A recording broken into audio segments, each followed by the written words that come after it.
And welcome to another edition of Two Steps Ahead Podcast. Two Steps Ahead Podcast, encouraging you to take your passion, make it happen, and let yourself be great. I'm Son Edom, and on the show today, we've got a special guest joining us. He is a magician, an author, someone that has appeared and performed at the Magic Castle in Los Angeles, if you're familiar with that great and fabulous place. You've also just recently completed a show with Penn and Teller. You've been, I guess, performing in like 21 countries around the world and number of shows that you put on. And, of course, your stuff is online if people want to go see it as well. But Danny Ray is my guest. And first and foremost, as we get the conversation started, is it an illusionist or a magician? Is there a difference? Well, thanks for having me on the show. Depends what group you're talking to. A lot of times with people in the faith community, I'll say illusionist. But people in the magic community, if I said illusionist, they think more Copperfield or kind of these grand stage illusions, where technically most of what I do is sleight of hand, which is close-up magic or close-up sleight of hand conjuring. But yeah, so I would say illusionist in most places I'm at. So what got you into it? Because you were a pastor as well, and still are. Yeah. But I mean, you were a pastor for a long time too, and so. Where did the magic come from? The illusion come from? Where did all this originate from?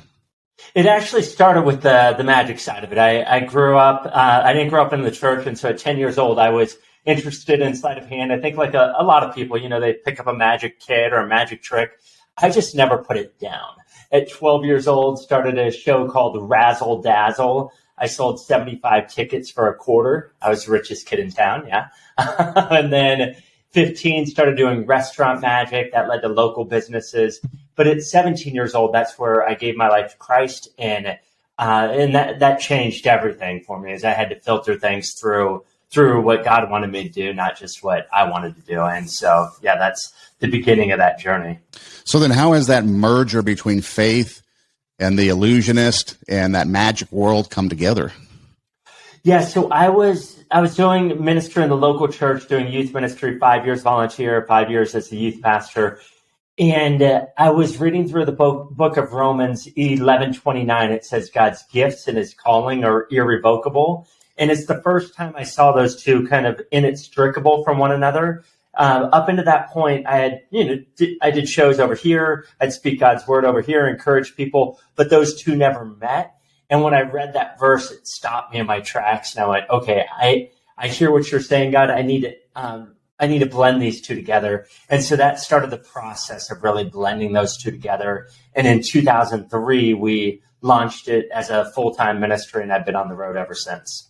Yeah. And how has it been received? Because I know oftentimes in the faith-based world, the Christian world, things that are a little bit unusual, unorthodox can kind of be like, ooh, skeptical. But, with this, it seems like it's a great way, especially dealing with youth, to kind of draw them in and then be able to at some point then, witness them, present the gospel to them, or just kind of, have a positive impact on their lives. Yeah, you look at the early church and, they were trying to figure out what is that pathway, that bridge between, where they are and where Christ is, and try to bridge that gap between. And so this is a common practice with missionaries today, is they learn the language, they learn the culture. And one of the things that is really popular in our culture is sleight of hand, is magic. And so it's an easy win to draw youth in with the sleight of hand and then be able to share the gospel with them. And not that it's a catch and bait. I don't want it to be that, but it is a way of winning people over. It's like they see the sleight of hand. Hopefully I'm doing the best sleight of hand I could possibly do, right? And, top-notch sleight of hand. So that builds an intrigue and an opportunity to share the gospel and share faith. So it's been really well received. We've been all over the country, camps, conferences, churches, outreach events, all kinds of different things to share the love of God with people in an interesting way. Now, I've seen a couple of your videos that were sent, and they're pretty amazing. It's not just your basic, ooh, here's a card, and I'm going to pull up a coin from behind your ear type of thing. Yeah. There was a can of Coke that then eventually had a coin in it. The coin became a lime. The lime became a coin inside the lime, and that was pretty amazing. And then on Huckabee, your performance on Huckabee with the card inside the wrapped gum, and then you had to open the gum, and there's the person's card. I mean, this is some pretty pretty elaborate sleight of hand illusions that you're performing. It's not just this simple 3-card Monte stuff. Yeah, so I'm a fan of knuckle busting sleight of hand. It's my passion, and so that's the craft. I work on that all the time. And when I was on Penn and Teller, it was like, how do you fool two guys that know everything, right? And so I went into a piece that I had done thousands of times, and I started working on that every day for 70 days, 6 to 10 hours a day. I would work out on it 45 seconds at a time. At the minute, I would start over. So I'd work on something for 45 seconds, reset for 15 seconds, and start it all over again at 1 minute, and did that for 10 hours at a time. And the thing is I want to create things that are excellent, that are mind-blowing. So that gives a window into God's heart, of that he creates things that are amazing, that are all around us all the time, and points back to him. And so that is the joy of what I do, is creating moments of astonishment for people.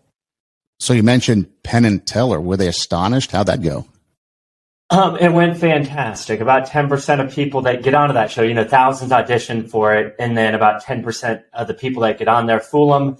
And happy to say that I did fool them. And it was a crazy journey, but it really was putting to death an old method to create a new method to fool these two guys.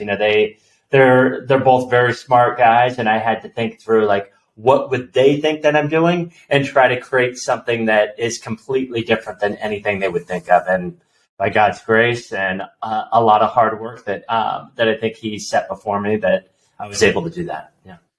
Isn't that the hardest thing, to kind of perform in front of people that are of the trade, so to speak? Because, like you said, they know everything. They know all the tricks. They know all the secrets. They know everything. And if you can impress your peers, that's got to say something about how you're able to perform your craft.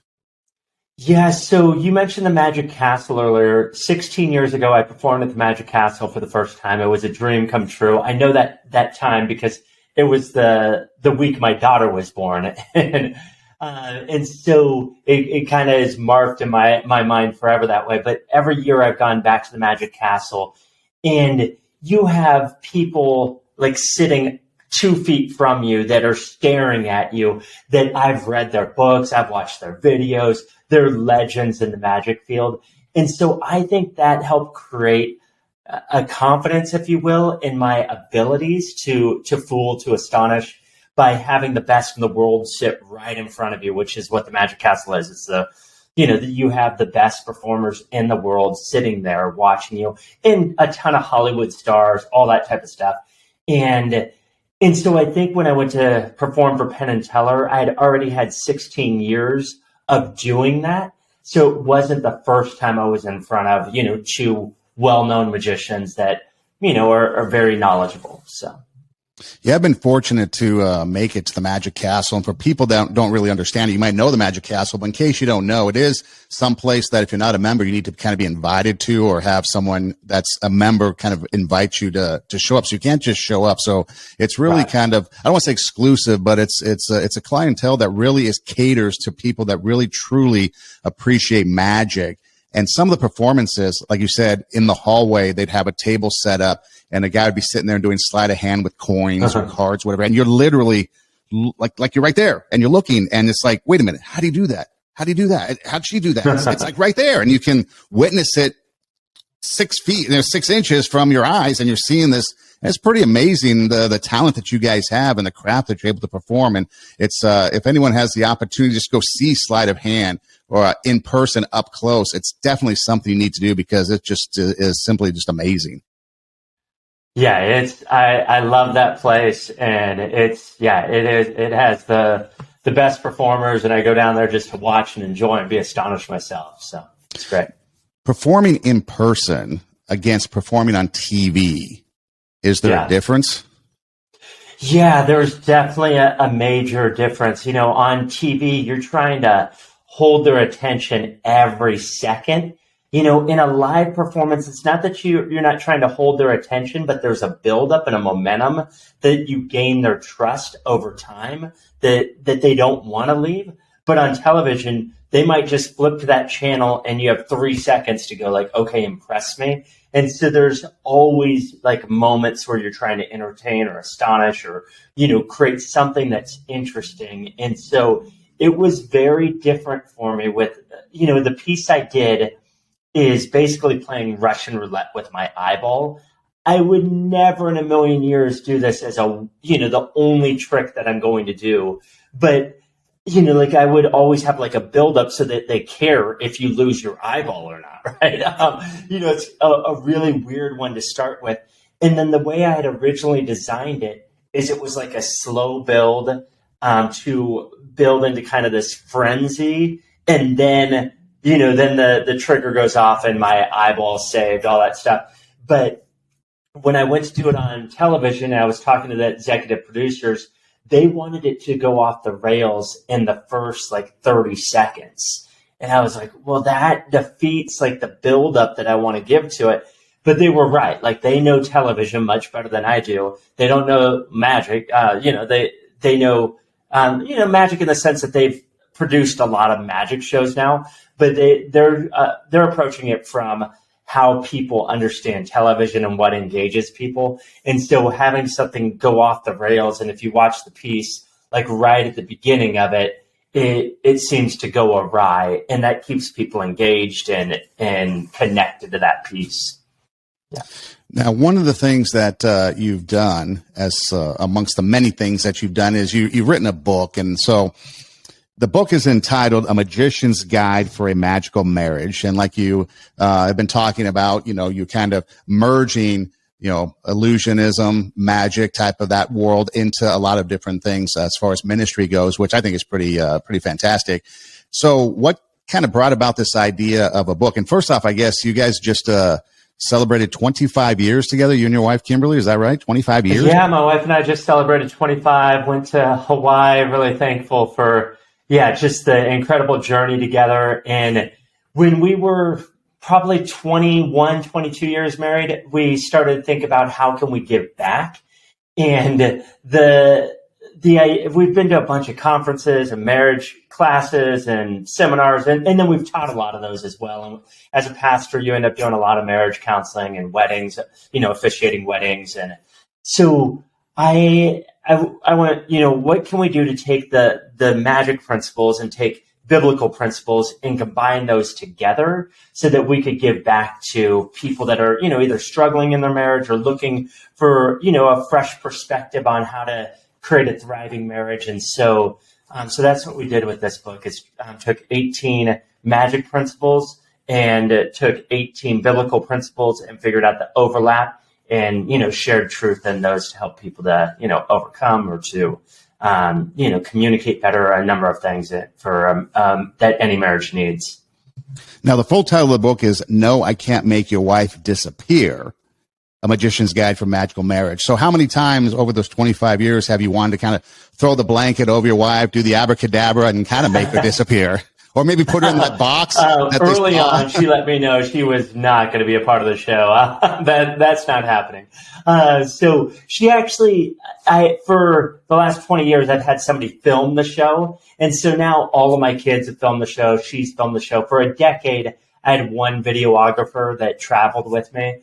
But then when he took a full-time job overseas, that didn't allow him to travel with me. So I started to bring in different people, but my kids and my wife are some of those that it's fun to have them behind the camera because it's interactive, and I talk to the camera person and interact with them the whole show. So they're a part of it, and oftentimes people are cheering for the camera person more than they're cheering for me. It's just part of the the banter, the fun part of the show. Now, oftentimes when people will write something, they'll write a book, maybe, some other type of writings, they find out or discover things about themselves, maybe that they might not have known, or maybe you found out things about your marriage that you might not have realized. How much of like a self realization, or was there anything like that came about it as you were writing it that you discovered for your guy? Because obviously the point is to help others, but were you able to help yourself too?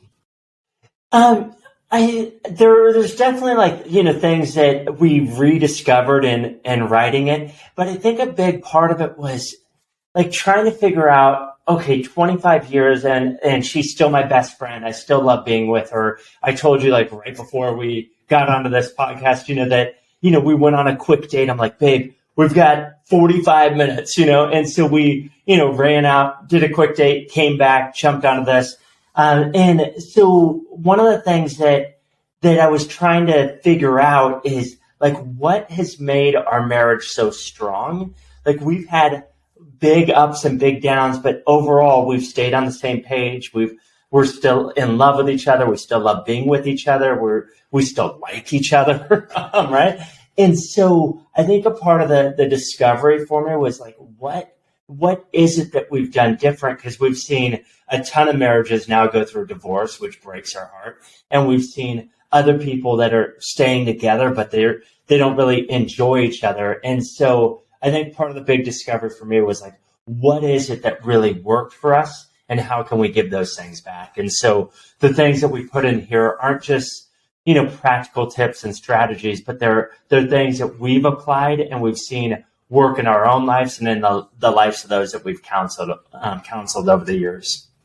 Yeah, the other thing too, it seems like this could be timely for some people because the last year and a half, maybe 2 years has really been rough. There's been a lot of people that have been forced to kind of hunker down together and stay, depending on where you're at. I'm out in Los Angeles and California, there was probably almost a good year where we had to stay indoors. You couldn't work, you couldn't go out, and so you're really stuck together in the same house. And a lot of times that can put a strain on any relationship if it's not a good relationship.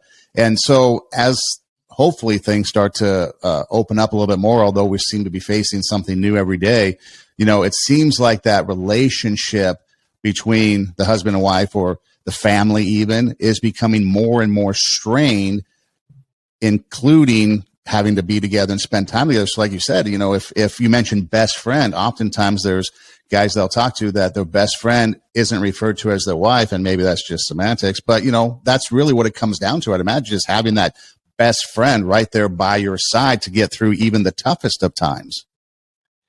And so our belief is that the marriage unit is central for the family, for the community, for the church, for the world. And as we get that right, and we're connected to one another as a marital unit, then that's going to just bless neighbors, bless your family. But I think sometimes we get it mixed up, and we want to take care of our kids first, and then that's at the expense of our own relationship. And so then in 2020, when you do end up spending a massive amount of time in comparison to 2019 together, it just brings together all the pain, the suffering, the difficulties, the things that you've been ignoring.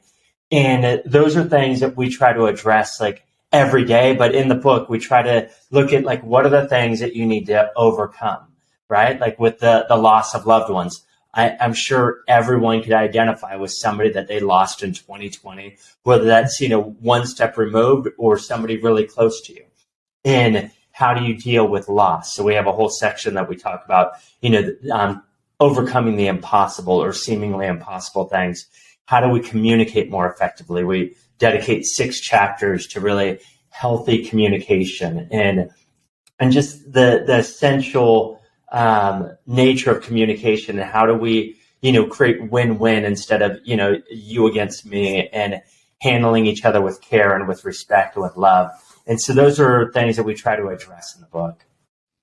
Has there been any response? Because like you mentioned, there's 3 sections in the book, and it seems like communication might be the biggest one, but have you had any feedback as to which part or which sections or any parts of the book that have really resonated more so than others with people today?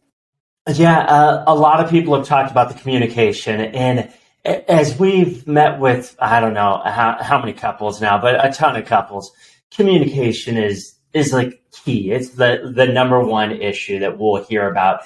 Like they might bring up like intimacy issues or sex issues, right? But usually that we look at that as like the pinnacle of communication, right? And so if there's problems in the bedroom, it's probably started somewhere else. And so communication, we've heard interesting feedback, and because we take it from a different angle and try to give a different perspective. And so we've had really healthy conversations, and people that have written us to talk about that side of it. But the other side that I think is like one of those things that everybody wants, and this is how we end the book, is the third section is all about thriving, is how do you create a relationship once you've, and I don't want to say master communication, because it's something that I think we always sit in the position of learning. It's not like my wife and I, even though we've been married 25 years, we could just kick back and go like, okay, we could go on cruise control. We don't have to work on these things anymore. We have it down. We're constantly learning and developing and really trying to understand where the other person is at. That's our whole section on, I think, chapter 3 on mind reading, is really getting into the mindset of the other person so that you can understand how they think, why they think the way they do, instead of being frustrated that they don't think like you do, right? And that's the danger, and that creates those false expectations of like, well, why don't you do it like this? Because God's created them different, right? And those are healthy. And so learning to understand the other person, to hear their perspective.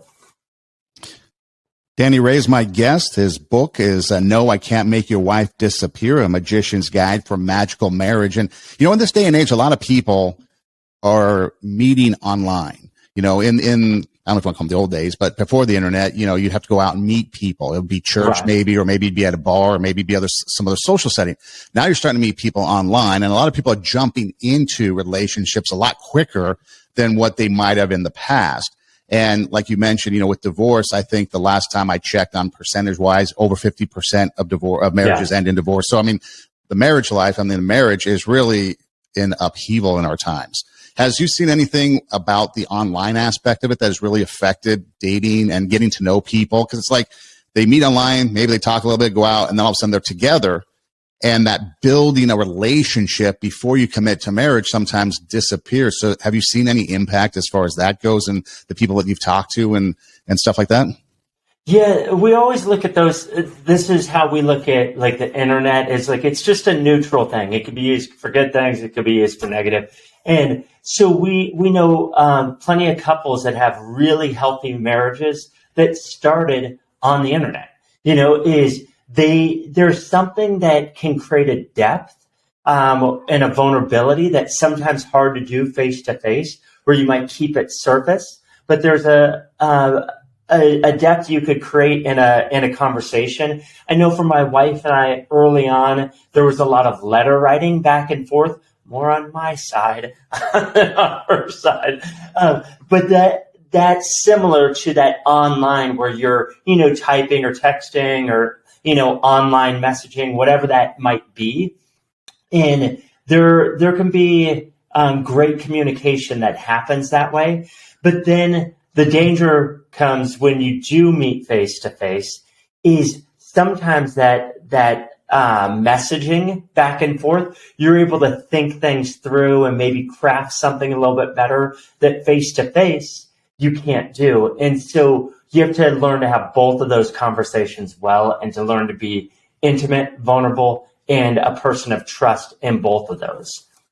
Now, you and your wife, Kimberly, 25 years together. How long before you got married were you dating, and can you share how you guys met?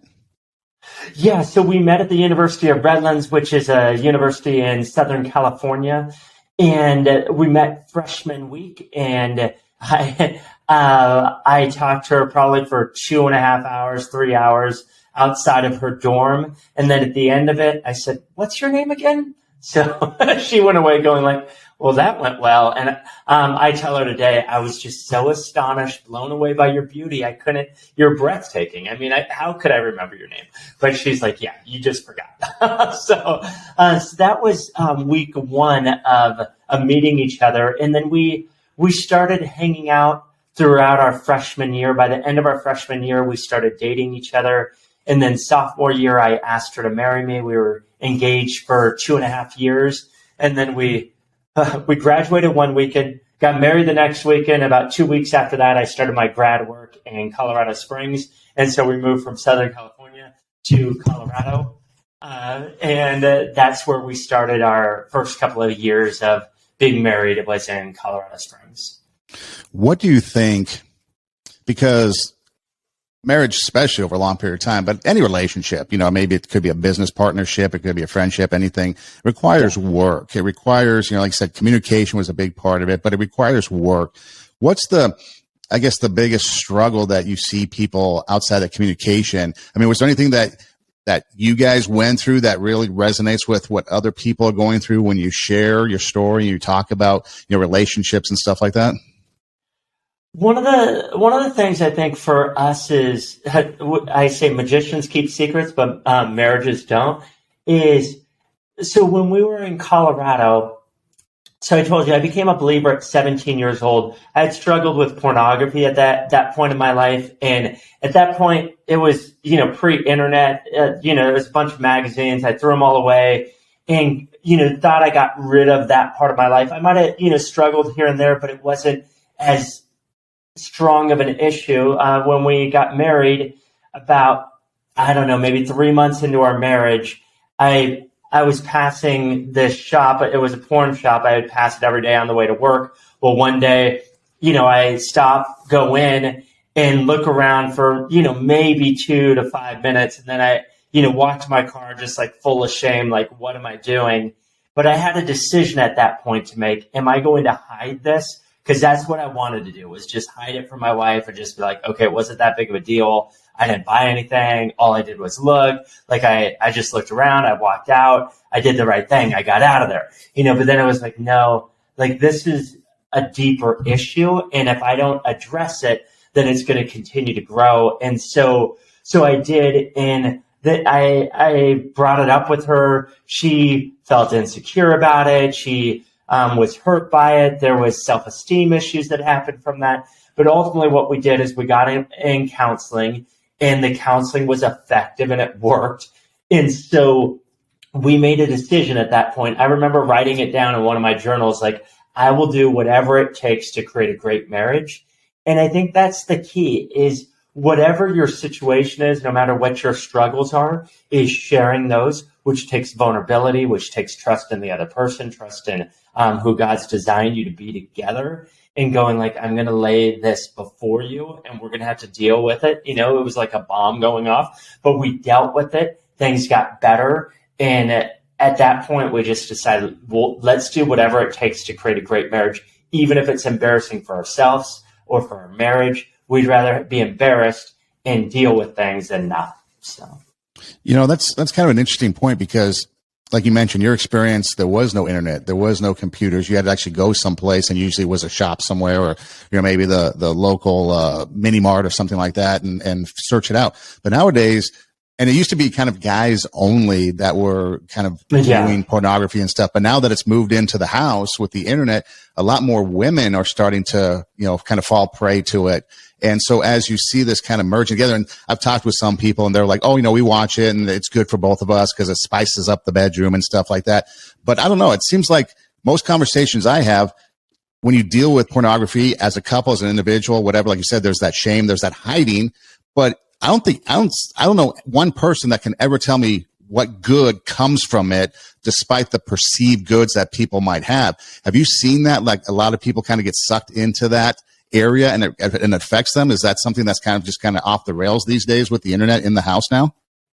Yeah, it's definitely, I think, an epidemic in our Christian culture as well as in the world. But you look on both sides, both in the secular of people that are trying to deal with it, as well as in the Christian, is there's people in, that aren't people of faith that have come to the conclusion, like, this isn't healthy for my marriage. It's not healthy for me. Like, it takes away from times of doing things that I want to do that are healthy and that would be beneficial for my family or for myself or for my business.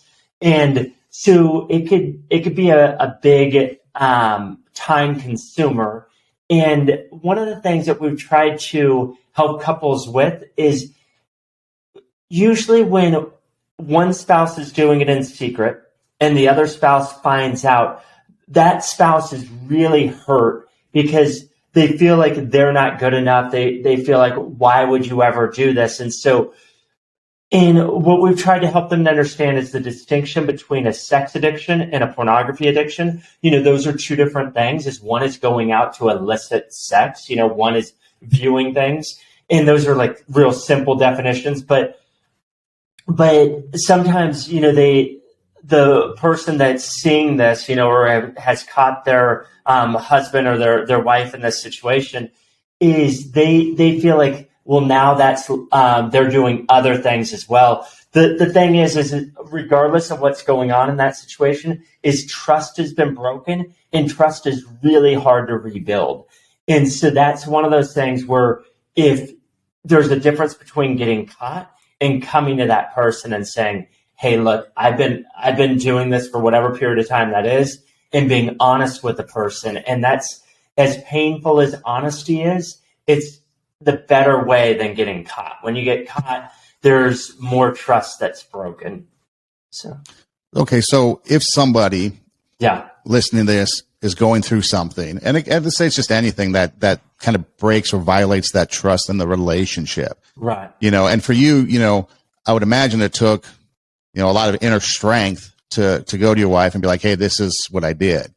And even though it was a short period of time, 5 minutes, looked around, whatever, and it caused, a big a reaction, kind of like a big tsunami of issues with your wife, because she's like thinking all these things, you guys end up getting help, and it worked.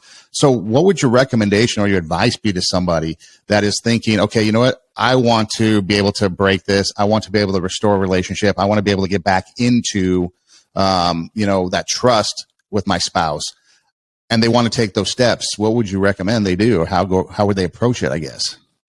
Yeah, the first thing I would do is, I think there's a danger in just praying about it. And let me say why. Is because oftentimes we could pray and go, God, I'm so sorry, I'll never do this again. And then we go back out there, we do the same things again, and then we pray. And this idea that, well, God will forgive me, but my spouse can't, is, I think, an unhealthy understanding of our view of God versus our view of our spouse. And so the first thing I would say is confessing to somebody that you trust outside of your spouse relationship. And so that gets you in that position of understanding that there's healing in confession, that as we hide, that those things continue to build, and the worry becomes more and more, and the stress level of that becomes more. So I would seek wise counsel, right? Is go to somebody that you know, that you trust, and ask that person to help you,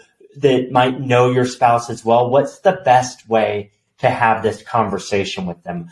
I wouldn't do it when anybody else is around, that conversation with your spouse. So if you have kids, right, it's not a good time at dinner to say, hey, let's talk about this. The kids go into the other room for a second. Like, you need to create more space for that, so that there could be some interaction and a response to that that's healthy, instead of not creating space that would allow for there to be a healthy response. If you have, kids that are running around, or if you did it over dinner at a restaurant, and now there's maybe an embarrassment on the other spouse's part, and they don't want to talk about it there. So creating the right space. So I would say seek wise counsel, figure out the right space and the right time.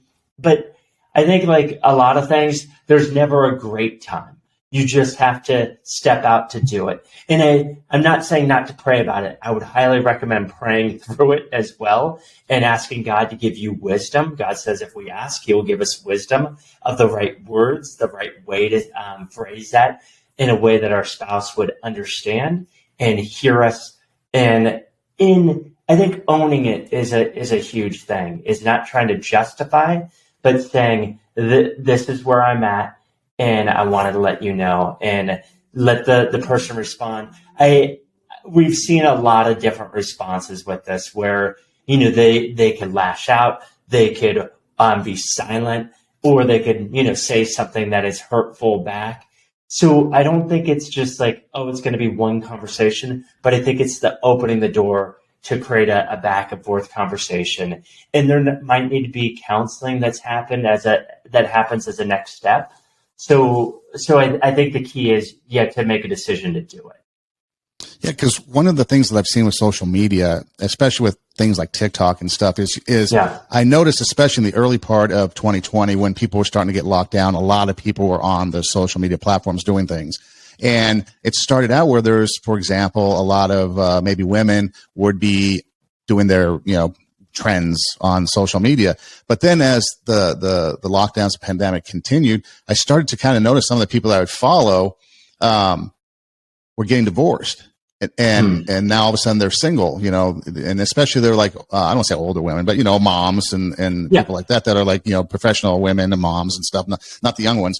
And it seems like that, and I don't know what the relationship was or anything like that before, but it seemed like this was a time that was really becoming problematic for a lot of people, because not only were you together, you were seeking an outlet. So maybe it's not even something as salacious as pornography. It could be an addiction to doing TikTok videos or something like that really draws people away from each other. So it seems like now is really an important time, like you mentioned, to maybe think about what it is that we're going through in our lives. What is it that is breaking that trust? Maybe something as simple as being addicted to TikTok and nothing salacious or whatever it is, and starting to approach, because we're going into a new year and everybody has New Year's resolutions. So maybe now's the time to look at that area of our life. Yeah. And my encouragement for people that way, I think all three of my kids, so I have a son that's doing his grad work right now that's 22, another one that's in college that's 20, and my daughter that's 16. All three of them independently have got off all social media. And they talk about it. It's just kind of a funny thing that they independently did it. I'm sure there was some influence by, one of them starting it, the next one doing it, but all three of them got off. And I don't think they'll be off forever, but they're just like, there's a peace in being free from that need to like, ooh, how many likes did it get? Ooh, did this video do well? Ooh, people like that, and we're constantly like feeding that monster of attention that we want, when the relationships, that are right in front of us, we're missing because we're on the phone. And we actually have a section in the book that we talk about social media is just our phone in general can be a major distraction from real relationships that are happening right around us. So what we have come to accept as normal is, if we're talking to somebody face to face and somebody texts us, that it's okay to get on our phone, break conversation this way to respond to somebody that's not even in the room with us. And it's not that my wife and I will never do that, but we've come to understand that it's a way of distracting and showing what's more important, is that our phone becomes more important. An email coming in, a text coming in, a TikTok video notification coming up, any number of things that take us away from real conversation. And so in our dating practices, we don't allow the phone to be an interruption. It does happen in like our day-to-day stuff, but we've tried to like set boundaries and remind each other like, hey, I'm talking to you. Can you please wait on that? And do that in a way that's respectful, that's loving. But we both understand that it's really hard to do. But I would encourage people out there, either take a social media fast of saying like, okay, for the next 30 days, you will survive. I promise. You don't, take that off. It's a really healthy thing to do to gain perspective and to find what's sucking time away and what can you really invest your time in well. Danny Ray is my guest. He's an author. He's also an illusionist. He's a pastor. He's kind of all kinds of things. The book is No, I Can't Make Your Wife Disappear, A Magician's Guide for Magical Marriage. And it does have the three sections that we talked about. You have a section on effective communication, secrets to overcoming the impossible. And then there was one other, making the relationship stronger. And as we start to wrap up, I just want to know, the role of men. We've gotten to the point where, you got the women's movement, you've got women's empowerment, you got equal rights, you've got all these things going on. But from a biblical view, if a relationship comes together and works in God's view, there's the man and he plays his role. And oftentimes he's considered the leader. which a lot of people don't like, but it's a relationship thing. It's not he's the boss. It's a relationship thing. And then the woman comes alongside and they form this perfect union as far as how God created it. Do you think it's a time now where men need to start stepping up and start to take on the responsibility of stepping forward when things go wrong, or being more encouraging to, your spouse, taking leadership when dealing with the kids? Because oftentimes you see, the mom's the one dealing with the kids. Is it time for men to step up and start to kind of take on that role that God has really called them to be in a relationship here on earth? I absolutely think our men need to step up, myself included, is we need to be the men that God's designed us to be. And that's not overbearing over our spouse, but in a loving, sacrificial way. We are constantly giving, we're constantly serving, we're constantly doing what's best for the kingdom. We're helping lead our families closer to God. But the flip has happened where most of the spiritual leaders in the household are now women. They know the scriptures better. They're the ones going to church. They're the ones helping raise like a biblical foundation with the kids. And I think this is it's a sad reality in our time that men, like with a marriage book, we know for a fact that probably 85% of the people that read this book will be women. And that shouldn't be, and it's not a time issue, right? It's being intentional. It's going, I want to invest in my marriage. I want to invest in my family. The same way that we do in work, where we'll have business plans or a vision statement or a mission statement for our work, whether we're an entrepreneur, whether we're, working in the context of, corporate America, whatever that is, we have goals in the context of our business, but we need to have those goals in the context of our family, the context of our marriage. And as men, we need to step up and be the leaders that God's designed us to be, that lead with love, that lead with intentionality, that are sacrificial in their giving and in their serving. So I would say definitely, I want to see men step up. I was talking to a pastor one time, and football on Sundays tend to be the time of year when there's a big drop off of men in the church. Yeah. And I asked him about, watching football, and the pastor was like, yeah, I watch football too. But what he will do is, because there's so much downtime between plays, he would have his Bible or something, and he'd read scripture, and then he'd watch the play and read scripture. And that was kind of his thing to do. And I thought that was kind of interesting. So when guys say we don't have time to read, if you're creative enough, okay, so let's say someone's interested in wanting to read your book. If they're creative enough, while they're on the couch watching a football game or whatever it is they're doing, you have time that you can put in. Someone else said, when I'm at a stop sign, depending on where you're at, a stop signal could be 5 minutes. Right. You're not supposed to be on your phone, but no one says you can't read a book. But you can find creative times to be able to read. And so to be able to find some time to read, your book and your experience, and to find out the things that you're talking about, there is time for people. We just got to make that time and be diligent about making that time. Yeah, I don't think time's the question. It's prioritizing, I know almost any phone now will show how much time you spend on any app. And you go, oh, wow, I spent 2 hours on this and 3 hours this way, and it'll look over the week. You're like, oh, wow, I've spent quite a bit of time on either social media or on email or whatever that is. And when we look at television statistics, they're really high. So I think it's one of those things where it's like, what would it look like to cut out one show and replace that 22 minutes of a, sitcom show with reading, or with having eye-to-eye contact with your spouse and having a conversation about, how can I help lead better? How can I love you better today? How can I serve the family better? And as we have these conversations, it's going to change the trajectory of our marriage, of our families, and really become the men and the women God's designed us to be. Yeah. Danny Ray, the author of No, I Can't Make Your Wife Disappear, Magician's Guide for Magical Marriage. You actually pull back the curtain and share the secrets of creating strong bonds with your spouse that will last a lifetime, and those bonds are the key things.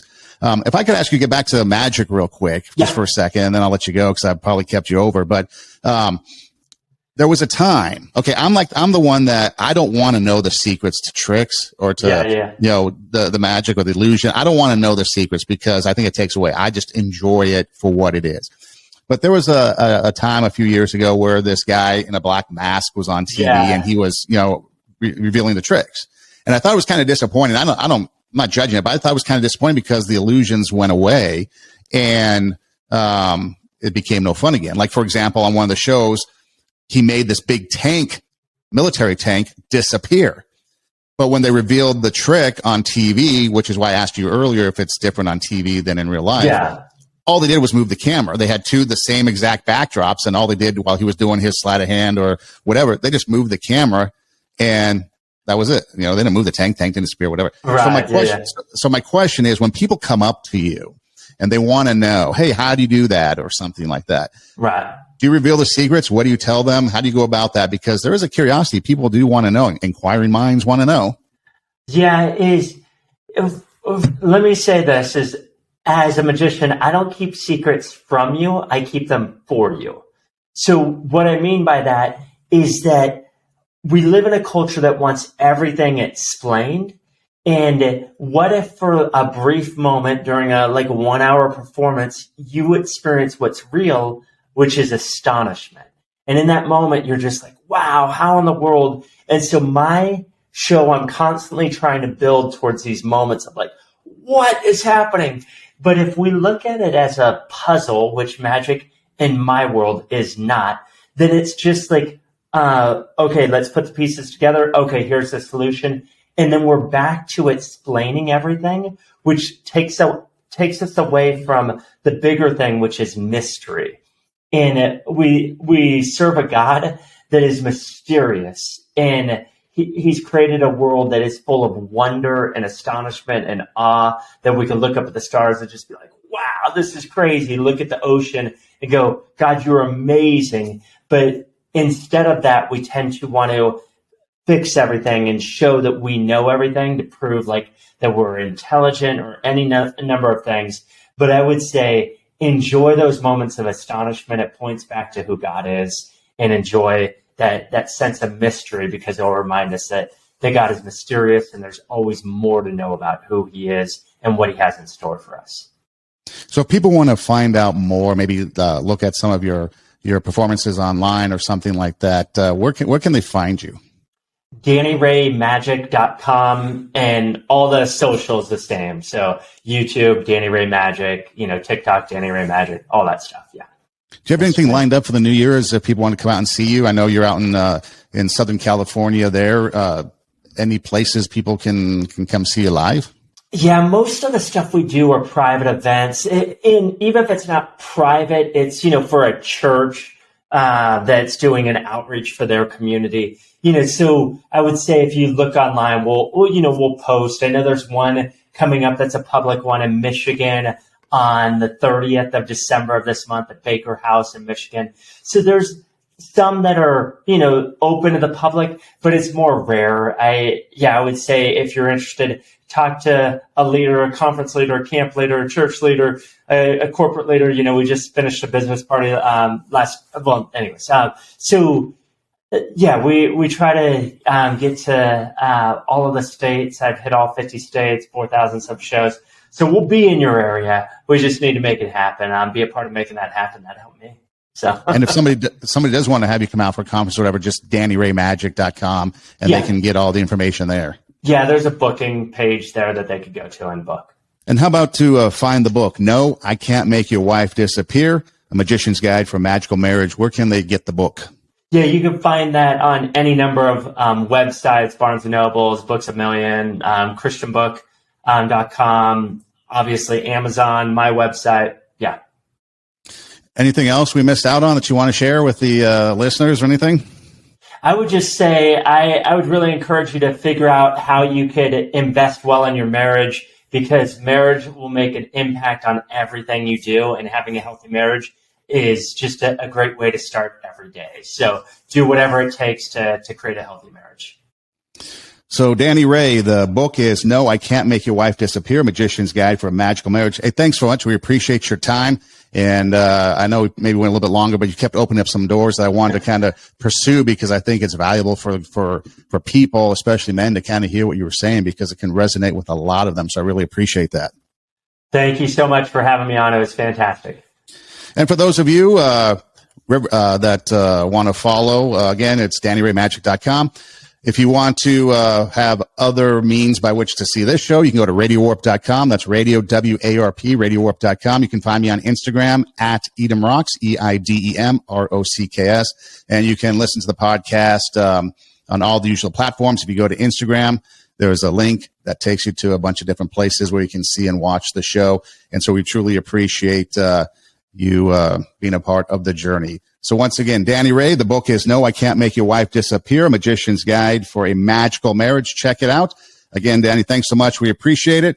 And for those of you listening and watching, hey, thanks for listening. Do tell a friend. And until next time, God bless.